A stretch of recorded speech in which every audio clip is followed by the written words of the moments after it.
Everyone. So have a nice day. This is absolutely the implementation of stacks since we are done with stacks operation using implementation using the linked list as well as arrays. So let's move on into the implementation of stacks originally. So in doing stacks, we are doing that through containers. So say for example, if we have maximum of size, which is 5, then you also need to create 5 in our containers. Okay, you need to show that step by step as well, every iteration, since I will consider wrong if you wasn't able to do that step by step. Okay, for pushing 10, so what will be the stacks look like? This is absolutely like this.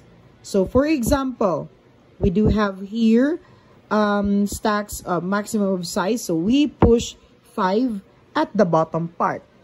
So just do remember that we are not doing the operation from the top side of our array, stacks. We are pushing or doing the operation at the bottom part to the top point. So what is the element or data that you have inputted, lastly, will be the first thing you need to remove with, okay? So for pushing, 10, 10, that's not 5, since we are doing this. So next iteration is we are pushing 20. So we push 10, then 20. Okay, that's absolutely stacks work. So for pushing 30 will be the same thing. You just have to insert at the top point of your stacks. So 10, 20, and 30. It must be inside the container, absolutely class. Okay. If we do pop, how about this? So for doing pop, what will be the top element or the last element that you have inputted? Lastly, is the element first you will remove with. Okay, so since we are doing pop here, so therefore our stacks will be 10, 20 like this. Okay.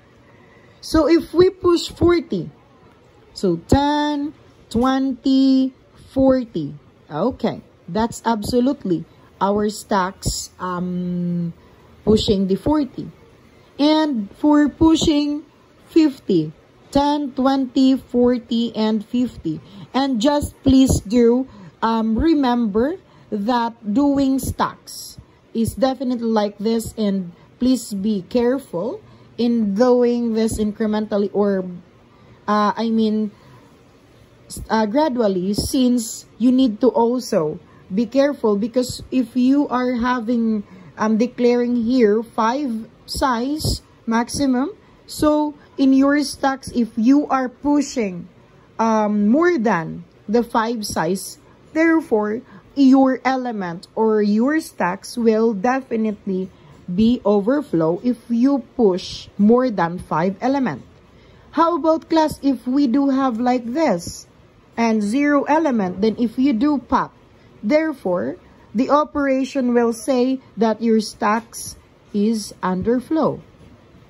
Okay, that's that's definitely the difference, stacks overflow and underflow. Okay, so there we go. We are having here push 60. So 10, 20, 40, 50. So we can say 10, 20, 40, 50, and 60. So therefore, our stacks is already full. If we are doing the is empty, we can say false. If we are doing is full, we can say true. Why? Because our stacks here do have 5 elements already, and it's been it's been declared that we have 5 maximum size in our stacks. Okay, so if we are also recognizing the peak element or the top element, we find the top element. That's absolutely what will be the top element here. That will be the peak element. I mean the peak for our peak operation. We just display or we just recall what will be the top element or the last element in your stacks. That's absolutely your peak element, which is the 60. How about here? That is 50, our top element. How about here? It's 40. And here, it's 20 for our peak element. And doing this, pushing 70, we cannot push anymore since our stacks is full. Therefore, we can say stacks is overflow. Okay? You just have to write stack overflow. You don't need to write. You just have to write stack overflow. You don't need to write this stacks. And that's absolutely the stacks implementation works. If you have question, just absolutely message me, and I know that you can do this in your exam.